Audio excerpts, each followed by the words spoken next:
Olá, pessoal! Morrendo de saudade de vocês, mas vamos começar nossas aulas agora virtuais, ok? Vamos lá? Ficar ligadinhos, hoje agora é a aula de ciência, sexto ano A e B, que são os textos da manhã. Vamos pegar agora o módulo 2 do livro de vocês. Lá no capítulo 3, que é o primeiro capítulo, ele vai começar falando um pouquinho sobre o solo e as atividades humanas.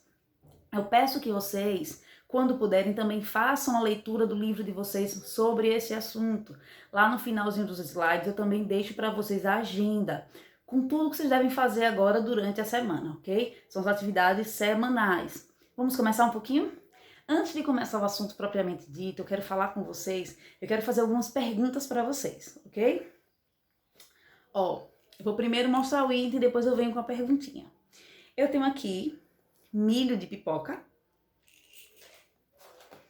Eu tenho aqui um pente de plástico. Eu tenho aqui um suporte de panela, aquele suporte de madeira. E eu tenho aqui também uma garrafinha de mel. Vamos lá para a pergunta? Olá a perguntinha. Os objetos mostrados dependem do solo? Todos os itens que eu mostrei para vocês dependem do solo? Vamos lá? Primeiro eu mostrei para vocês o milho de pipoca. O milho de pipoca, pessoal, ele depende do solo, sim. Lembrem que esse grão aqui vem de um vegetal. E para que o vegetal se desenvolva bem, ele vai depender de um solo. E principalmente de um solo bem adequado para o seu desenvolvimento. Então, esse item aqui depende, sim, do solo. Vamos para o próximo item? Não lembro mais a ordem, mas vamos lá. O pente de plástico que eu mostrei para vocês. Lembrem, pessoal, lá na unidade anterior, lá no módulo 1 do livro, a gente falou um pouquinho sobre derivados do petróleo, lembra dos recursos não renováveis? Lá o petróleo, o plástico, ele é um derivado do petróleo. E para que o petróleo seja formado, ele vai depender da decomposição de fósseis e isso vai durar milhares de anos. Então, isso não tem uma relação com o solo, e sim com a decomposição da matéria orgânica, que seria lá os fósseis, ok? Falei sobre esse suporte, mostrei sobre esse suporte de madeira. Esse suporte de madeira vem do tronco de uma árvore. A árvore, um vegetal, depende do solo para se desenvolver. Então, isso aqui tem uma relação também com o solo. Vamos para o próximo item. O mel. E aí, gente? O mel vem de uma abelha. A abelha é um animal. Será que esse animal tem alguma relação com o solo? E aí, o que é que vocês acham? Me respondam aí. Vamos lá. Desvendar esse mistério.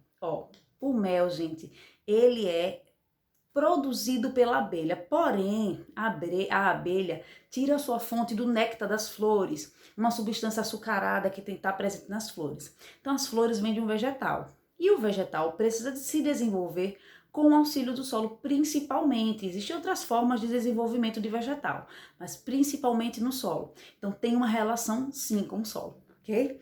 Espero que vocês tenham acertado aí também, ok? Vamos lá? Práticas agrícolas, vamos falar um pouquinho sobre ela. Estima-se que as atividades agrícolas humanas, as atividades agrícolas tenham começado há cerca de 12 mil anos, quando o ser humano passou a cultivar vegetais e domesticar animais. Então, a partir daí, ele começou então a cultivar mais vegetais e depender ainda mais do solo, ok? E começou a plantar mais também. Inicialmente plantava para a sua sobrevivência.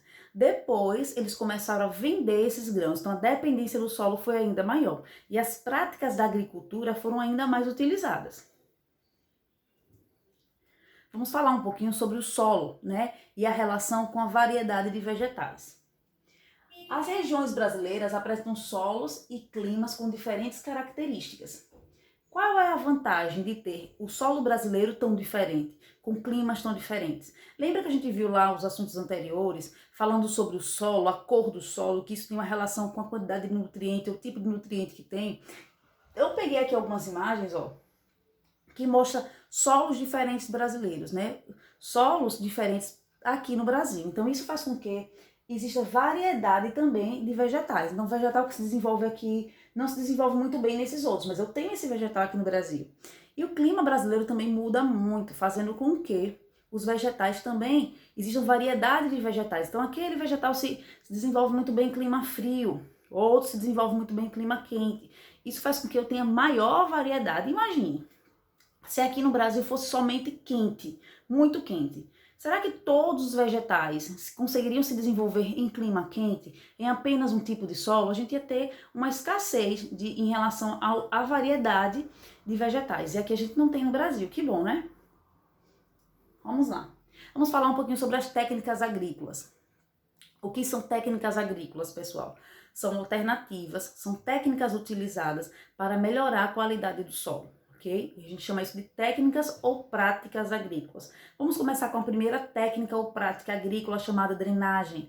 Drenagem é retirada do excesso de água do solo. Choveu muito naquela região, o ambiente não pode ficar encharcado, porque muitos dos vegetais não se desenvolvem em solo muito alagado. As raízes não têm essa adaptação para ficar em local alagado. Então, para isso, precisa existir algumas técnicas que tirem esse excesso de água do solo.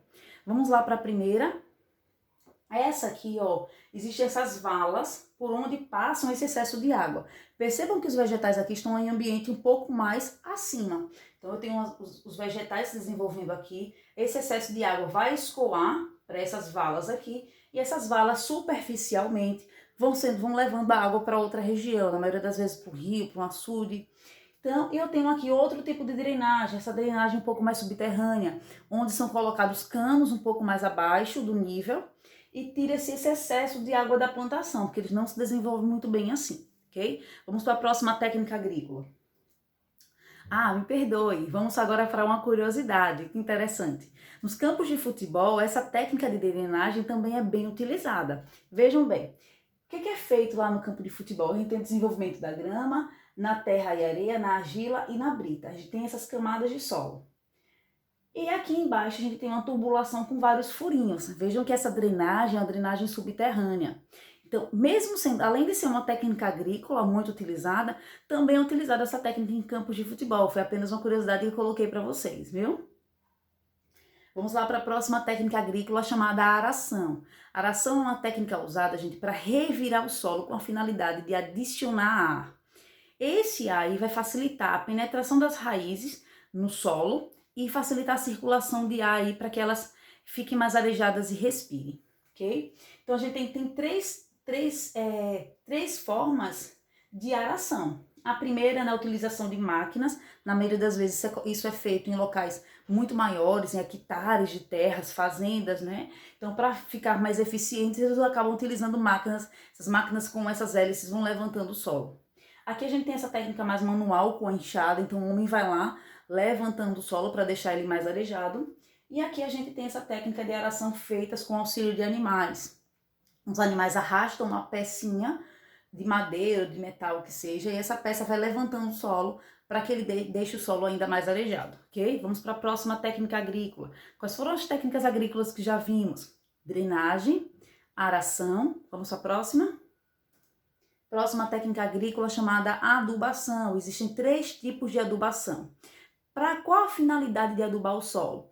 Corrigir a quantidade de nutrientes que a gente tem no solo. Nem sempre aquele solo muito escuro, muito adubado, ele tem todos os nutrientes necessários para o desenvolvimento daquele vegetal. Vamos para aquele vegetal precisa de um nutriente C. Aquele solo está muito adubado, mas tem carência desse nutriente C, então ele precisa ser corrigido. Então tem 3 formas aí de adubação. A gente tem a adubação química, adubação orgânica e adubação verde. O que seria adubação química? É retirado, na maioria das vezes, esses minerais de rochas, ou eles também podem ser feitos artificialmente, e é adicionado assim nas plantações, para que faça essa correção de falta de nutriente, ok? Ela, na maioria das vezes, é muito mais industrializada e ela é muito mais rápida, sua produção e sua aplicação.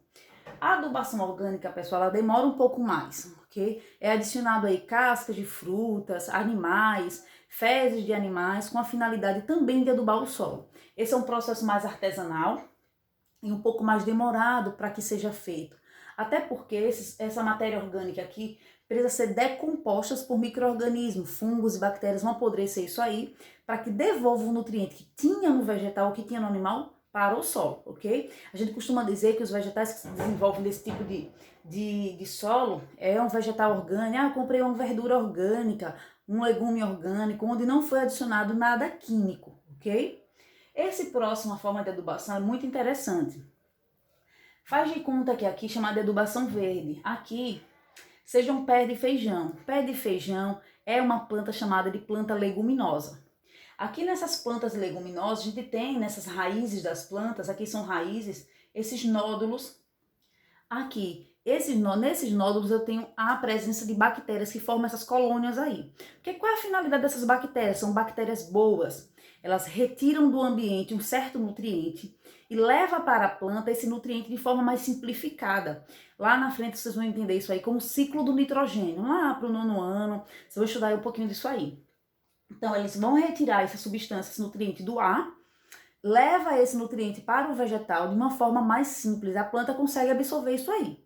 Então, quando eu tenho um pé de feijão lá na plantação, esse solo está bastante adubado com esse tal nutriente. Vamos supor que o pé de milho precise desse nutriente. Então, normalmente, o que os agricultores fazem? Plantam feijão com a finalidade de também adubar o solo para o próximo plantio, ok? Vamos ver a próxima? Vamos lá, vamos falar um pouquinho sobre plantio direto. Nessa imagem mostra para vocês plantações e essas palhas. O que é feito? Vamos supor que anteriormente a essa plantação foi plantado cana-de-açúcar.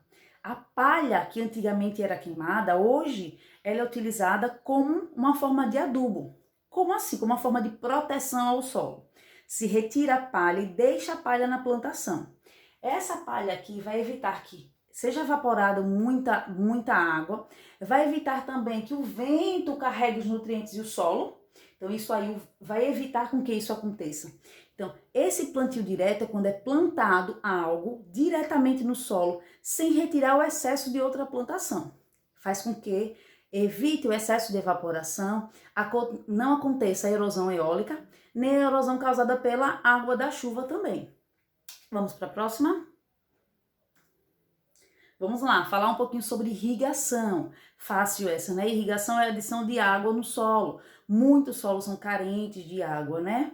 Conta de seca, ou porque não está no período de chuva de forma regular e se precisa continuar o plantio. Então, para isso, precisa ser regularizada essa quantidade de água no solo.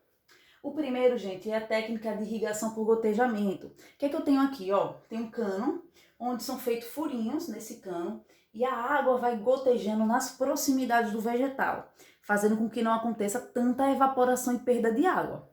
Já essa próxima forma de irrigação é por aspersão. A gente vê muito isso em campo de futebol, em jardins. São pecinhas que são colocadas no meio da plantação e ela vai jogando água assim na plantação. Próxima técnica de irrigação é por inundação. Alguns vegetais precisam se desenvolver em locais alagados, como por exemplo o arroz. Então, eu preciso deixar esse ambiente alagado. Na maioria das vezes, essa técnica de irrigação é feita sempre próxima a regiões de rio. Então, eles se retiram, desviam parte do rio para que alague essa região e assim o vegetal se desenvolva melhor. Vamos para a próxima? Próxima é a agenda, como eu disse para vocês que ia ter sempre no final dos slides. Sempre, gente, que for possível, dê o print lá, vá pausando o vídeo, vá anotando o esquema desses slides num caderno de vocês e anotem a agenda para ser feita durante a semana. Vamos lá? O que é que vai ter como agenda?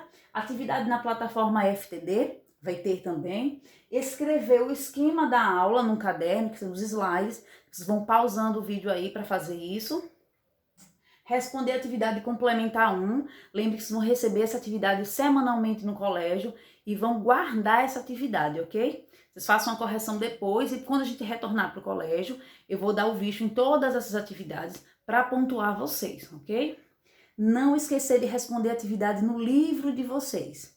Qual a atividade? Atividade na página 216 e 217, ok? Um cheiro para vocês e até a próxima aula.